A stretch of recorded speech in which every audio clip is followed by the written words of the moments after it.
Bonjour, bienvenue à toutes, bienvenue à tous. Je suis heureuse de vous accueillir pour ce temps d'échange avec les éditions Milan et vous, libraires, bibliothécaires, professionnels et amoureux du livre. Cette réunion virtuelle a été organisée grâce au soutien logistique et technique de Livre Hebdo, dont je remercie les équipes. Pour échanger avec nous, vous êtes invités à poser vos questions par écrit dans la conversation et nous prendrons le temps d'y répondre au fil de l'eau. Nous nous retrouvons aujourd'hui pour vous révéler les temps forts de la rentrée d'automne des éditions Milan. Cette rentrée, nous l'avons souhaitée résolument enthousiaste, réjouissante, pleine de promesses. Alors, on l'a truffée de nouveautés, de lancements de collections, de concepts nouveaux, mais vous retrouverez aussi des auteurs que vous connaissez déjà et des ouvrages classiques remis en avant. Cet entrain, cette énergie, nous vous les confions à vous qui en êtes les relais auprès des lecteurs. Quand on pense au programme avec les éditeurs, quand on travaille à un texte ou à des illustrations avec les auteurs, quand on réfléchit au format du livre, à sa maquette avec les graphistes, quand on cherche en fabrication la meilleure adéquation entre le projet et le public concerné, nous sommes soucieux de bien nous faire entendre, de transmettre du sens, celui que l'auteur a voulu pour son projet, bien sûr, celui que nous avions en tête, nous, adultes, et celui que les lecteurs peuvent entendre. Grâce à cette rencontre aujourd'hui, vous entrez dans le cœur de nos processus de création, en espérant que cela vous donne envie de les faire découvrir, que les livres que nous allons vous dévoiler aujourd'hui soient comme des compagnons pour nos lecteurs, qui leur permettent d'élargir le monde dans lequel ils vivent et leur donnent confiance en eux et dans la vie. 4 temps forts vont rythmer cette rentrée et je laisse la parole à Aude Marzin de la librairie Je lis là à Paris qui a eu la gentillesse d'accepter notre invitation pour animer cette table ronde. Bonjour à toutes et à tous. Aujourd'hui, nous sommes présentes, toutes, car oui, nous ne sommes que des femmes, présentes pour vous présenter toutes les nouveautés du second semestre des éditions Milan. Pour ce faire, j'aurai à mes côtés Charlotte Derville, directrice éditoriale du pôle des petits docs et des petites questions. Charlotte Mériot, directrice éditoriale du pôle fiction. Et Aurélie Sarrazin, directrice éditoriale du pôle des albums et de l'éveil. Alors, pour commencer, nous avons décidé de diviser cette présentation en 4 thématiques, car après les grandes vacances, on part à l'école, c'est la rentrée, comme tout le monde, puis nous allons apprendre à vivre ensemble, mais également à devenir des éco-citoyens, et pour finir, on va apprendre à travailler avec ses mains.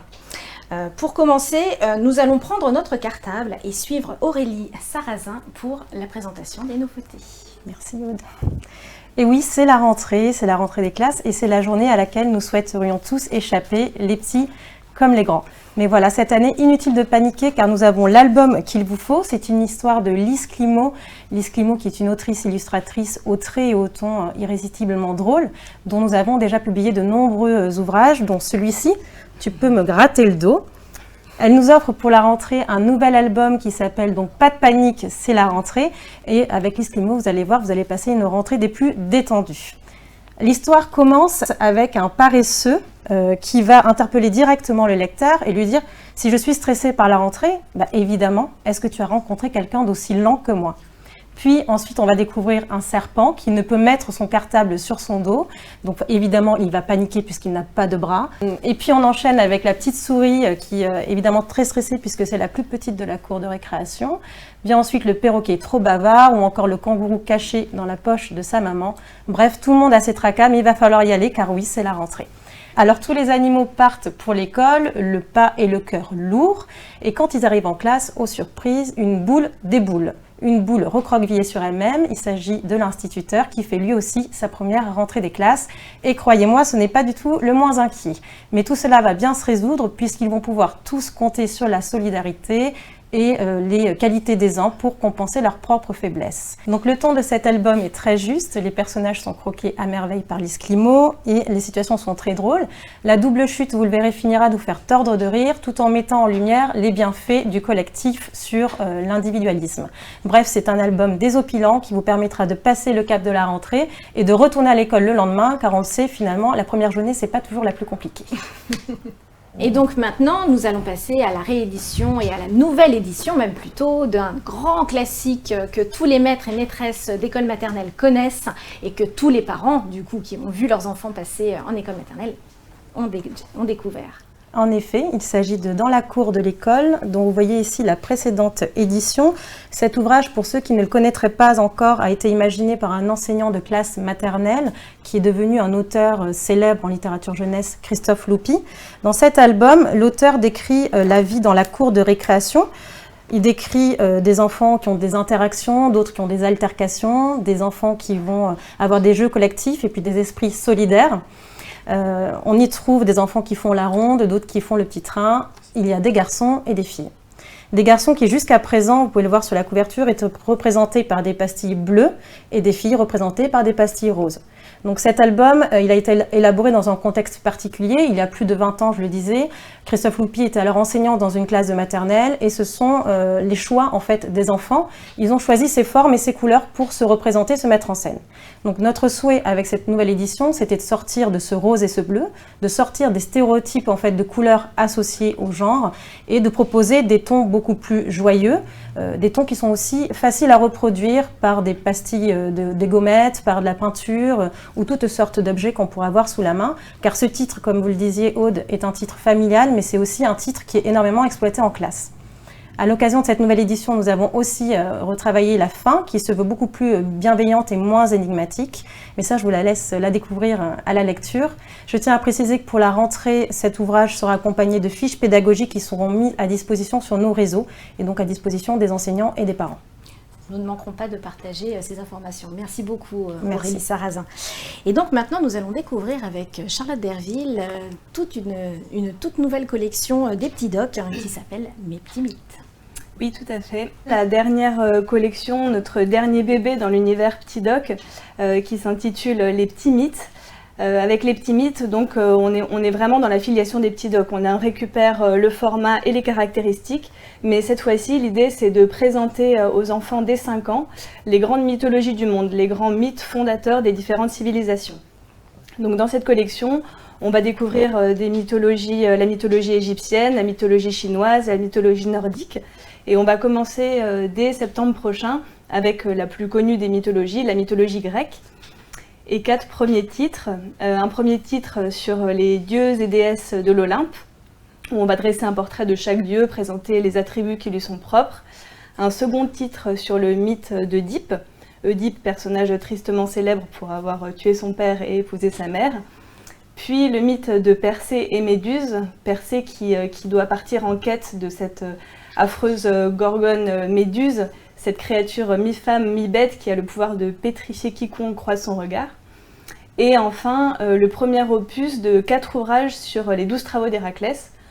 Pour chacune des mythologies, on a choisi un illustrateur différent. Et cette fois-ci, c'est Jess Powell qui nous a fait l'honneur d'incarner tous ces héros, ces dieux et ces déesses avec un trait extrêmement vif et beaucoup d'humour, voilà, et qui donne à la collection une vraie tonalité, une vraie incarnation. Donc l'objectif avec cette collection, c'est de présenter bien entendu le grand mythe, mais aussi de faire des liens avec ce que les enfants peuvent en connaître, comment ils peuvent les raccrocher à des expressions ou à des œuvres d'art qu'ils ont pu voir. Et puis c'est également de les familiariser avec des notions, puisqu'on est en documentaire. Donc voilà, on passe par la narration, ça c'est vraiment le principe de l'univers Petit Doc, passer par la narration pour donner de l'information. Et là, l'idée c'est de les familiariser avec des notions telles que l'oracle, la métamorphose ou la prophétie. Voilà, c'est vraiment ce qui va démarquer cette collection de mythologie parmi toute l'offre qui existe en mythologie. C'est d'une part de s'adresser aux plus petits dès 5 ans, mais également de passer par ce biais documentaire. Bien écoutez, vaste programme que j'ai hâte de découvrir en librairie. Merci beaucoup Charlotte Derville. Et nous allons maintenant voir avec Charlotte Mériot une toute nouvelle collection de romans, la collection Tilt. Exactement. Donc Tilt, c'est une nouvelle collection de romans à paraître au mois d'octobre et de romans destinés aux enfants à partir de 8 ans. 8 ans environ, c'est un âge clé parce que c'est l'âge auquel, après que les fondamentaux de la lecture sont acquis, se produit le déclic de la lecture. Celui qui, s'il est bien accompagné, peut permettre d'aimer lire pour toute la vie. Et l'ambition de Tilt, c'est donc de créer et d'accompagner ce déclic de la lecture. Donc Tilt, c'est une collection qui est volontairement variée en termes de genre littéraire, puisque dans Tilt, on pense qu'il faut qu'il en ait pour tous les goûts. Variée également en termes de calibrage, parce que ce sont des vrais petits romans et on pense que c'est le texte qui doit décider de sa longueur.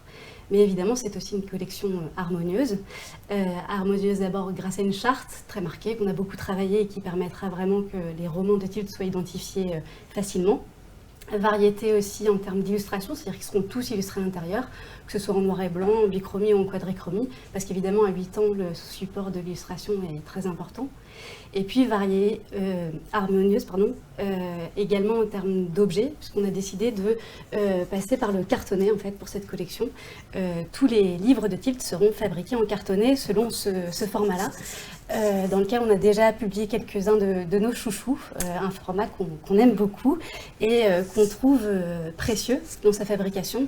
Et comme on pense que les livres qui déclenchent le déclic de la lecture sont précieux, on trouve qu'une fabrication cartonnée se marie bien avec.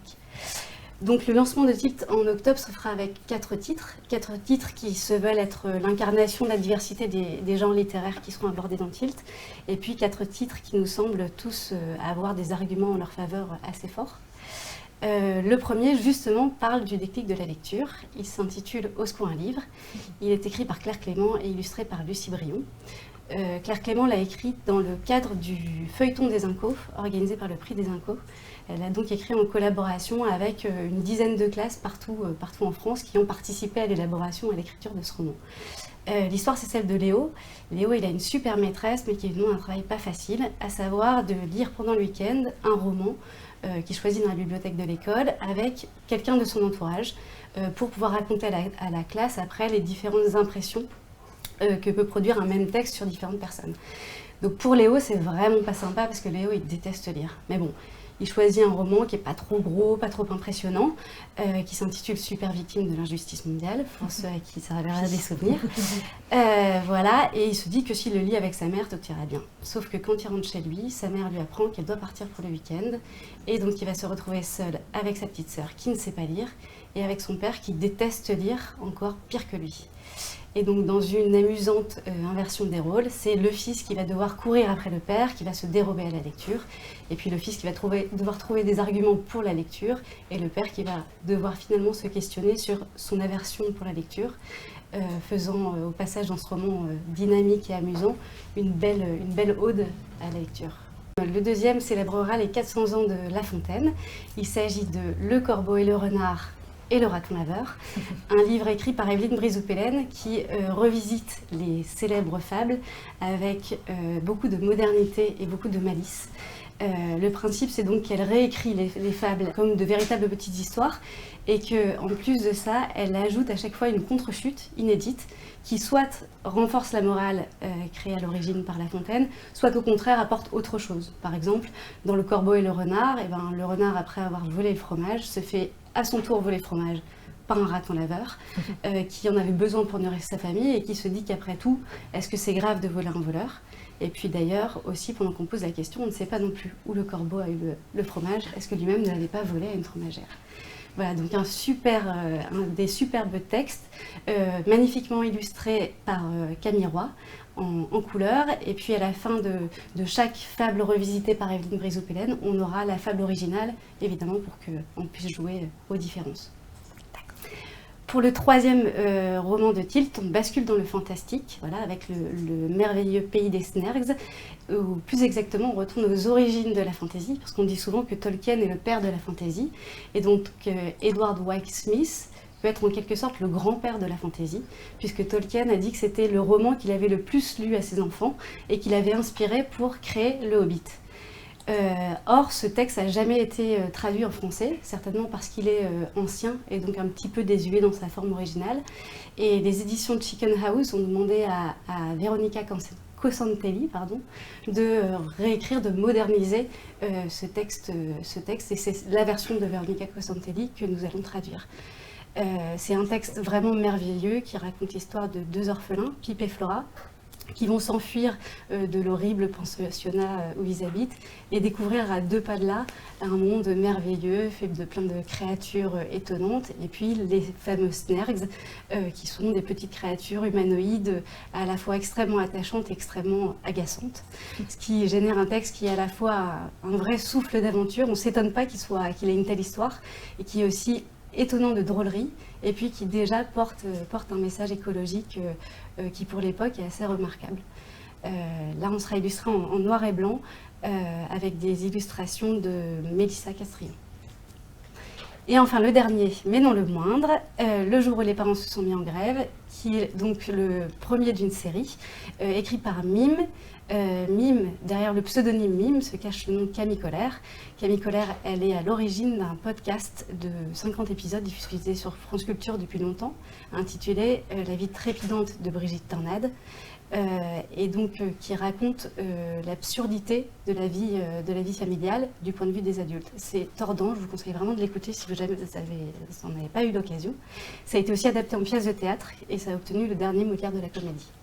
Donc Le jour où les parents, c'est une nouvelle série qui est un peu un Brigitte Tornade inversé, dans le sens où ça parle de l'absurdité de la vie familiale, mais du point de vue des enfants, et avant tout des nombreuses contradictions parentales. Dans le premier épisode, les parents vont se mettre en grève parce que les enfants ont refusé de retirer la tente qu'ils avaient mise dans le salon. Après plusieurs rappels, les parents ont décidé la mise au vote du fait de retirer la tente. Et évidemment, les parents ont protesté parce qu'il y a 4 enfants et 2 parents, et que donc du coup, le vote est déséquilibré. Or, il se trouve que les parents ont toujours été dans la défense des droits des enfants, et que donc les enfants ne supportent pas l'idée que les parents ne respectent pas le vote. Alors les parents décident que si c'est comme ça, eux se mettent en grève. Chacun, les parents qui ne font plus rien, passent leur meilleure vie d'ado. Les enfants qui sont laissés pour compte s'amusent comme des fous.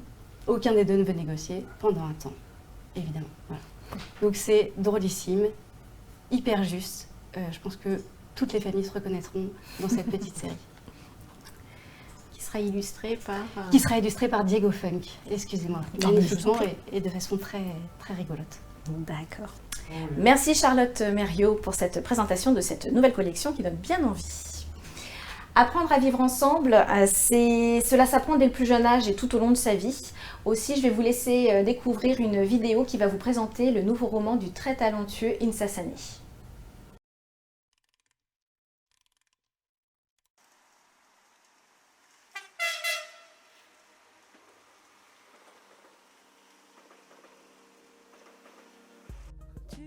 La cité des Argonautes. C'est une cité comme il en existe partout en France et peut-être même partout dans le monde. Une cité perdue au milieu des bois, au milieu des champs, avec des habitants dont on parle très peu dans la littérature et qui ont eux aussi une épopée à nous faire partager, à faire vivre.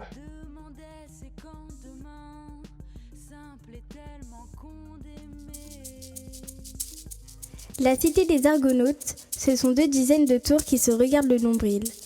Le quartier est ceinturé par un bois plus docile qu'un chat élevé au whiskas. Et avec des bottes de 7 lieues, on arrive devant un lac artificiel.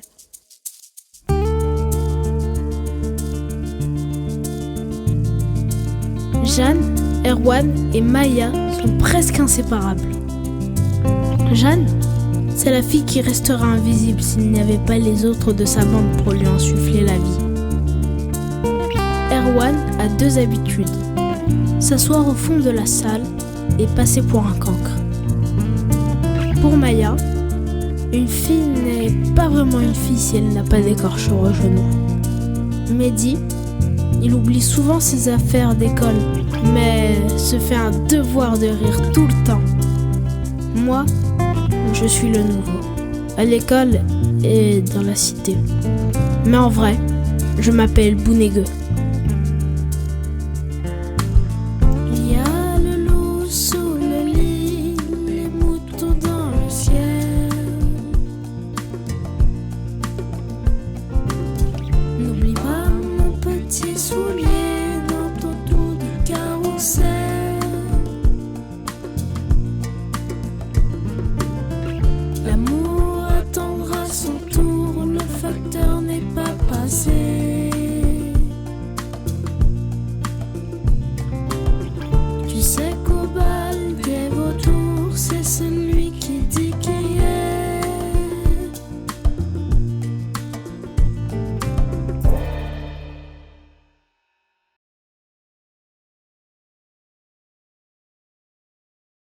Insa Sané est un auteur d'expérience qui a déjà beaucoup écrit pour les jeunes sur la banlieue de manière très poétique, dans tout ce qu'elle a de plus beau, mais également dans tous ses dysfonctionnements.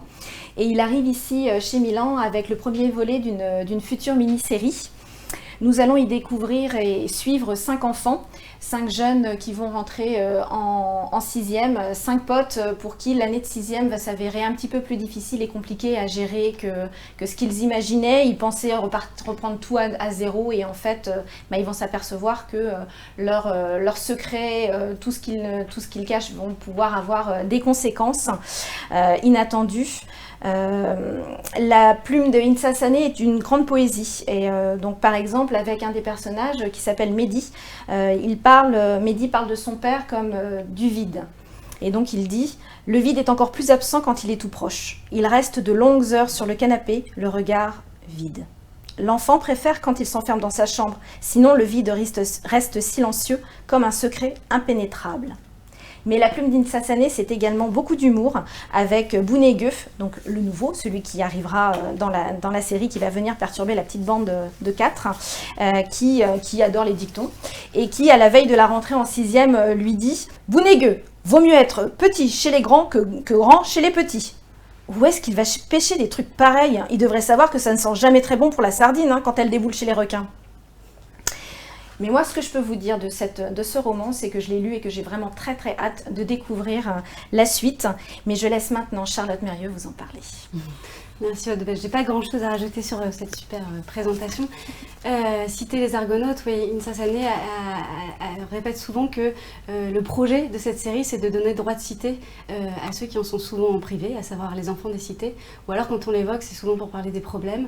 Or là, certes, les 5 héros de sa série, ils sont confrontés au racisme, à la violence, ils ont des situations familiales pas toujours faciles, mais c'est pas de ça que parle la série. Elle parle de leur vie d'adultes en devenir, de leur amitié ou de leurs inimitiés, de leurs histoires d'amour.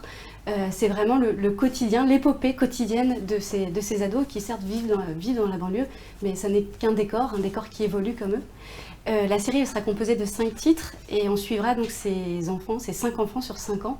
Donc le tome 1 se passe en 6e, le tome 2 en 5e et cela jusqu'à la seconde.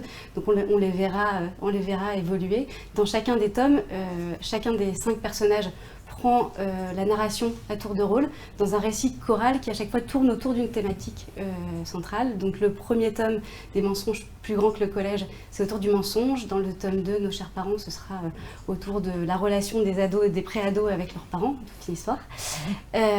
Et donc Insa, effectivement avec la poésie qui caractérise sa langue et avec aussi son savoir-faire de chanteur et de slammer, puisqu'il y aura une bande originale inédite créée et interprétée par Insa qui sera associée à chaque tome. Et donc pour chaque livre, il y aura 5 chansons qui donneront un univers, un accompagnement sonore au livre. Voilà. Écoutez, merci Charlotte Mérieux, hâte de découvrir la suite. Et donc nous allons maintenant aborder un des sujets justement qui est abordé par Insa Sané dans son livre, qui est la violence. Donc avec vous, Charlotte Derville. Oui, nous on a décidé de traiter de la thématique de la violence à travers le documentaire dans la collection des petites questions. La collection des petites questions, c'est une collection qui a pour objectif de répondre à 16 questions telles que les enfants se les posent et se les formulent. Et l'intérêt de cette collection-là, c'est de pouvoir aborder des thématiques très larges comme celle de la violence qui recoupent plein de thématiques différentes. En l'occurrence, on va essayer de répondre à ce que c'est que la violence. Est-ce que insulter quelqu'un, c'est être violent? Mais aussi, qu'est-ce qu'un attouchement? Pourquoi est-ce que les enfants n'ont pas le droit de voir certaines images? L'idée de Sophie Dussossois, c'est vraiment de parler de tout type de violence, quelle que soit sa forme, physique, psychologique. En l'occurrence, la violence, les enfants ils sont confrontés dans le cadre de l'école, avec le harcèlement, le cyberharcèlement, mais aussi dans le cadre de la famille, avec les disputes anodines entre parents, mais aussi les violences conjugales, dont on a beaucoup parlé cette dernière année. Et puis, à travers l'actualité et toutes ces images qu'ils voient et dont ils n'ont pas forcément toujours les clés de compréhension. Donc nous, vraiment l'objectif avec cet ouvrage, c'est d'essayer de leur expliquer qu'est-ce qu'on entend par Black Bloc, qu'est-ce qu'on entend exactement par violence policière, de leur donner des clés de lecture et des clés de compréhension, d'expliquer également quels sont les ressorts psychologiques de la violence, mais aussi de donner voilà, quelques idées, quelques notions sur le vivre ensemble.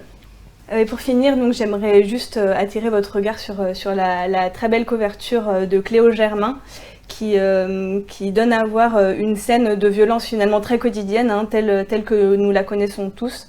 Et voilà, Cléo Germain qui a aussi fait un travail incroyable sur ce titre, à la fois très réaliste et très sensible. Merci beaucoup Charlotte Derville pour cette présentation de ce livre, et nous allons maintenant apporter un petit peu de légèreté à cette présentation, car nous allons chanter avec Aurélie Sarrazin. Oui, Aude, alors je ne vais pas chanter malheureusement, mais je vais laisser les Minous le faire. Donc les Minous, ce sont des personnages qui existent déjà chez Milan dans ce format, un format de livre tirette. Voilà. Ce sont des personnages qui ont été imaginés par Thierry Bédoué et qui, dans notre catalogue, incarnent vraiment une proposition que l'on veut bienveillante et tendre. Donc, ces personnages miroirs sont un support pour nous pédagogique du vivre ensemble. Ces personnages nous sont également apparus un écrin parfait pour pouvoir transmettre une proposition éditoriale réjouissante et forte, celle de grandir en chantant.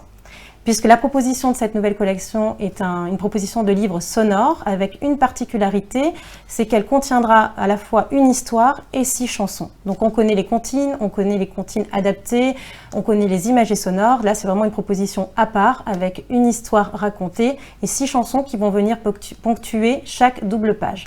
Donc ces chansons sont des chansons originales. Le texte est de Christine Paluy, l'autrice de ces ouvrages. Elles sont chantées sur des airs très célèbres, empruntés au registre des comptines. Mais la meilleure façon de découvrir cette collection, c'est sans doute d'écouter un extrait. Donc je vous propose d'écouter Jojo qui adore son doudou. Accroche-toi doudou casse-cou, on va se rouler dans la terre. Serre-moi bien mon poussinou, on va danser jusqu'à la mer. Tu es mon copain, ensemble on n'a peur de rien, yeah. Donc juste, je voulais attirer votre attention sur les points forts de cette collection. C'est vraiment la pertinence de la proposition chantée pour cette tranche d'âge-là, puisque les enfants auront vite fait de s'approprier en fait ces chansons et de les chanter à longueur de journée. La pertinence, elle est aussi par rapport à ce qui existe sur le marché, hein, puisque c'est une collection qui propose, je le disais, de la narration et des chansons. Ça permet d'avoir une lecture aussi très riche, puisque l'enfant va pouvoir à la fois écouter la narration lue par les parents et avoir une lecture autonome avec les puces sonores et se régaler de ces chansons. Donc, mais nous restons avec vous, Aurélie Sarrazin, avec encore un livre sonore, mais qui nous fait découvrir les bruits de la nature. En effet, tout à fait, Aude. Un livre sonore parce que nous nous sommes interrogés sur la façon dont nous souhaitions éveiller les tout-petits à la nature, et donc nous sommes partis de ce constat que l'émerveillement passait aussi par les bruits produits par la nature, et donc nous repartons de ce format-là, du grand imagier sonore qui est déjà paru aux éditions Milan, pour proposer un angle différent. Nous avons confié ce nouvel ouvrage au talent de Lucie Brunelière, voilà, et à l'intérieur de cet ouvrage, vous allez retrouver 120 sons.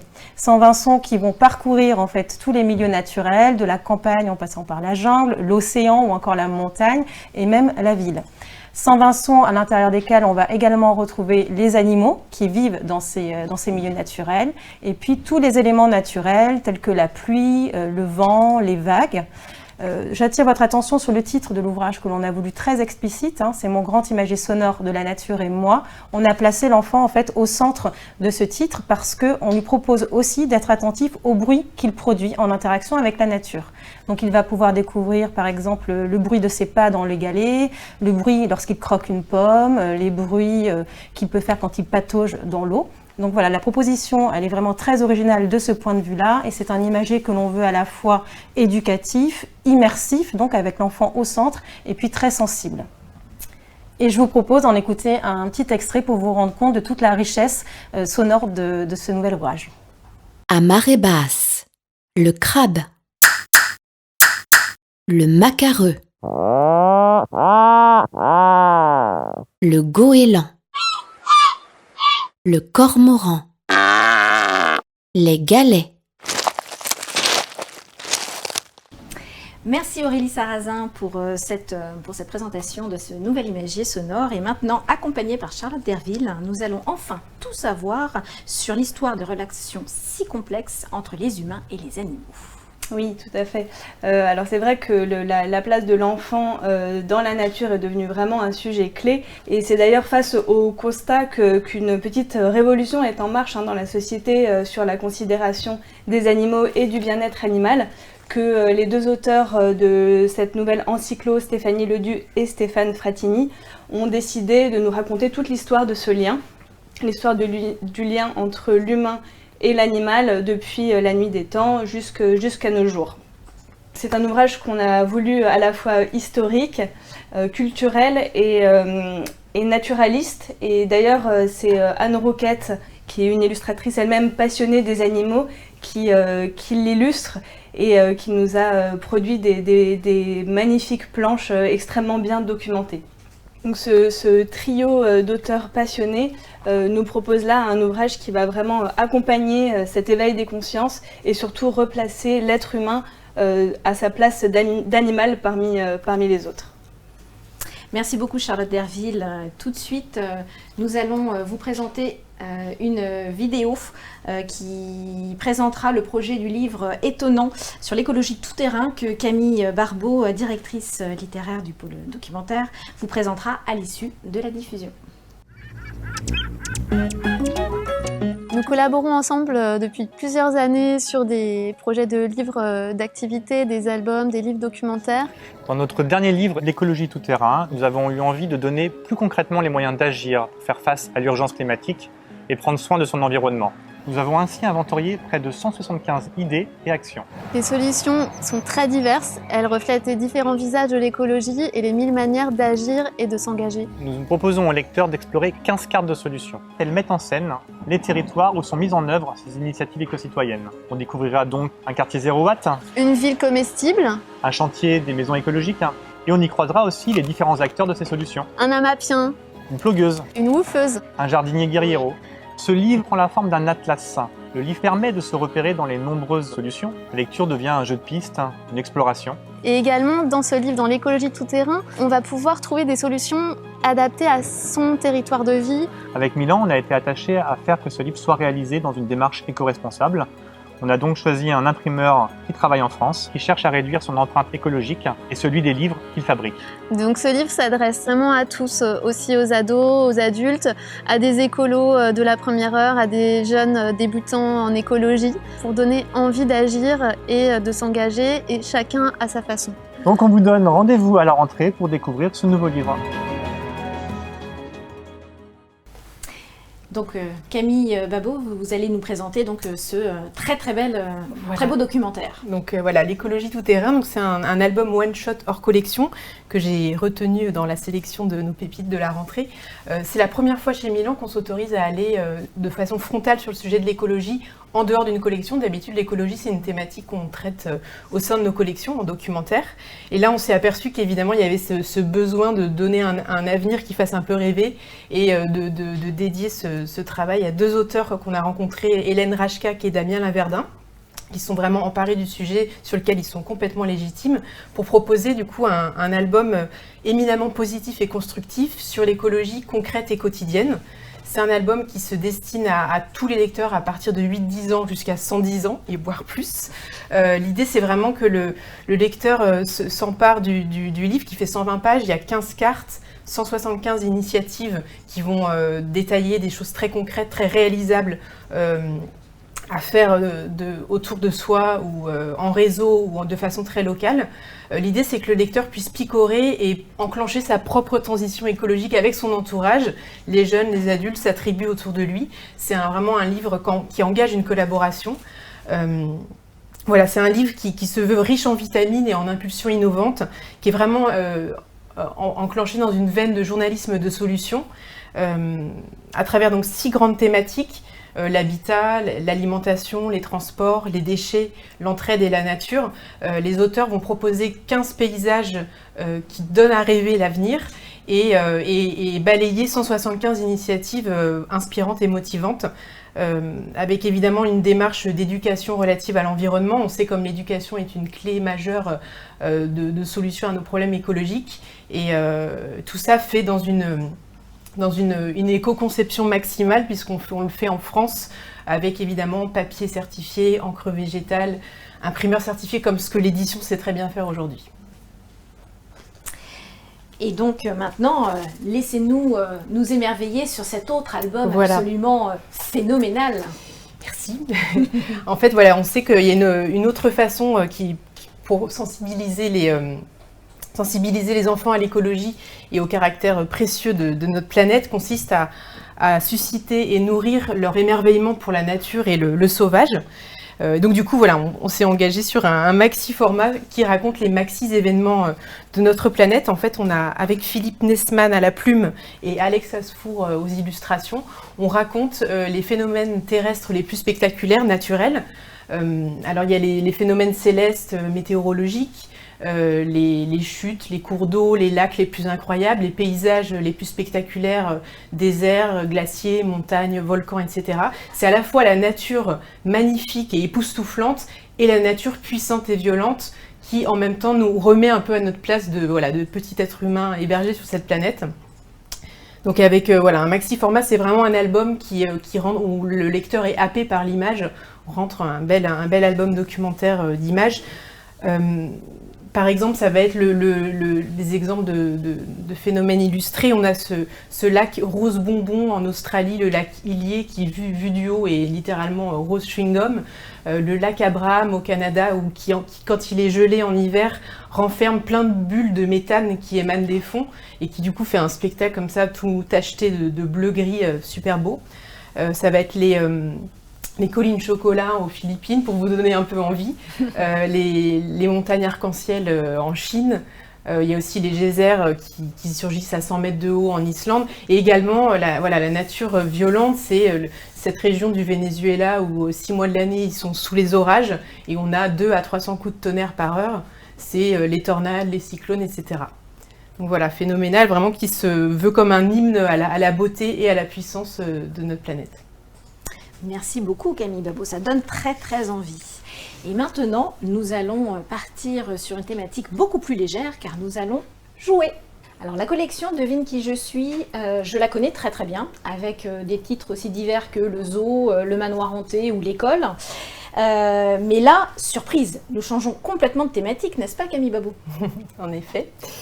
Oui, parce que chez Milan, en fait, on a cette spécificité d'avoir des fabricantes super qui nous trouvent toujours des super systèmes de fabrication. Donc voilà, donc on avait cette collection Qui est le coupable? Donc avec un principe, c'est un livre-jeu où en fait par un jeu de devinette ou par discrimination, on vient refermer au fur et à mesure les petites encoches qui ne correspondent pas au personnage dont on parle pour trouver au final le seul personnage qui est le coupable. Et donc on a décidé en effet de le décliner en approche documentaire avec Devine qui je suis, avec ce premier tome sur les femmes illustres.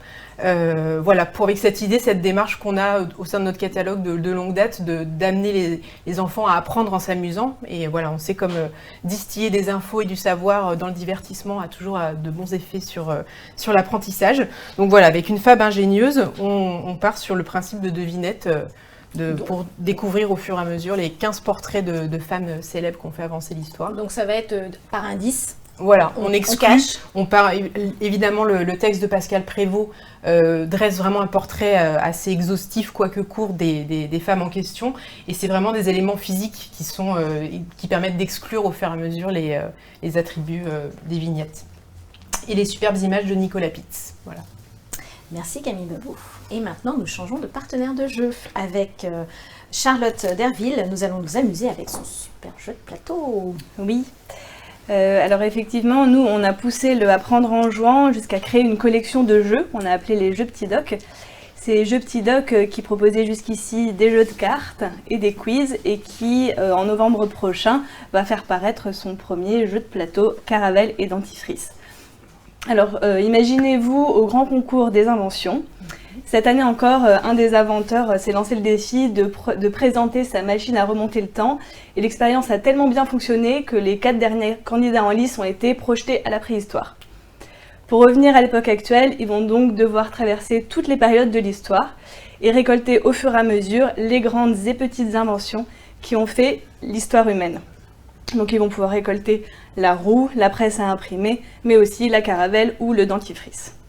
Donc ces inventions sont représentées par des petites cartes qui sont posées au préalable sur le plateau et chaque joueur a en main des cartes ressources telles que celle-ci, le métal, le bois, la pierre et l'eau. Sur mes cartes inventions, j'ai une combinaison qui reprend ces ressources-là. Par exemple, pour récupérer l'invention du Moyen-Âge, je vais devoir avoir dans mon jeu 2 cartes métal et une carte bois. Les joueurs vont ainsi évoluer progressivement sur le plateau. Ils ont en main des cartes ressources, mais aussi des cartes malus pour contrer les adversaires. Et ils peuvent aussi emprunter des raccourcis pour aller plus rapidement d'une invention à une autre. Il existe parmi ces inventions des grandes inventions, donc au Moyen-Âge l'horloge par exemple, au temps moderne la machine à vapeur, mais il y a aussi des petites inventions comme le parapluie, les profiteroles ou la flûte en bois. L'objectif c'est d'aller composer la frise la plus longue possible en récupérant des petites inventions et des grandes inventions. Celui qui a la frise la plus longue a gagné. Ce gameplay a été conçu par des vrais auteurs de jeux. Non pas qu'il y ait des faux auteurs, mais ceux-là sont vraiment spécialisés dans le jeu. Et on y a apporté, nous, notre savoir-faire documentaire. Sur chaque petite carte, on retrouve toujours des petites infos insolites et passionnantes. Voilà, on apprend par exemple que cette fameuse horloge du Moyen-Âge n'avait ni cadran ni aiguille. Et la durée de jeu est de 20 minutes, qui est une durée de jeu adaptée à un enfant de 6 ans. Merci Charlotte Derville. Et pour finir notre présentation, Aurélie Sarrazin va nous expliquer ce jeu qui va ravir les petites mains. Oui, en effet, on l'a entendu avec les exemples précédents, il y a des frontières communes maintenant entre le jeu et le livre. Donc nous, en Éveil, nous avons décidé de franchir cette frontière avec un de nos auteurs phares qui est Xavier Deneux. Donc Xavier a choisi son terrain de jeu, ce sera les cartes à lacets. Les cartes à lacets, c'est un jeu très publicité par les parents pour les enfants dès 3 ans et plus. C'est un jeu de lassage, un classique du genre en fait, que Xavier a su totalement réinventer. Cette réinvention, cette récréation du principe, il est entendable dans le titre même qu'il a choisi, puisqu'il s'agit d'histoire à lacets et non de cartes à lacets. En réalité, il s'agit un peu des deux. Je vais essayer de vous expliquer ça avec des magnifiques maquettes réalisées main par Xavier Deneux pour l'occasion. Voilà, donc les petites cartes. L'enfant va choisir 6 cartes. Il va lasser chacune d'entre elles. Et une fois chaque lassage réalisé, il va mettre bout à bout ces cartes. Il va ainsi pouvoir découvrir une histoire, puisque comme vous le voyez, chacune des cartes est imprimée avec un petit texte. Hop. En réalité, il ne s'agit pas d'une histoire, mais de 2 histoires. Il va pouvoir soit reconstituer l'histoire de Heidi, la petite alpiniste, ou bien celle de Marin, le petit matelot. Donc ces 2 histoires, Xavier a décidé de les jouer également sur la boîte. Et vous allez avoir un recto et un verso imprimés. Une face Heidi, une face Marin. Donc ce qui est malin d'un point de vue déjà esthétique, bien sûr, de pouvoir indiquer cette coexistence des 2 histoires, mais c'est aussi malin pour pouvoir le jouer en librairie tout au long de l'année en fonction de la saisonnalité. Voilà, je tiens à préciser que ce coffret est vraiment un coffret très généreux puisque vous avez 12 cartes, 6 lacets, comme ceci. Et donc le coffret est aussi une offre très précieuse. Camille le disait juste avant, nos fabricantes sont quand même assez au top. Et donc on a un coffret qui est très beau pour notamment les fêtes de Noël. Et voilà, je voulais juste dire qu'on était ravis d'avoir franchi ce pas-là avec Xavier Deneux, qui est un de nos auteurs chouchous. Merci Aurélie Sarrazin. Alors, merci à toutes pour ces projets éditoriaux aussi divers que passionnants et très intrigants pour certains. J'espère que nous vous avons donné envie de découvrir ces ouvrages, ces titres, ces albums, ces jeux. Merci à tous et à toutes de votre présence, même virtuelle, et votre attention. Et nous vous souhaitons à toutes et à tous une excellente fin d'année.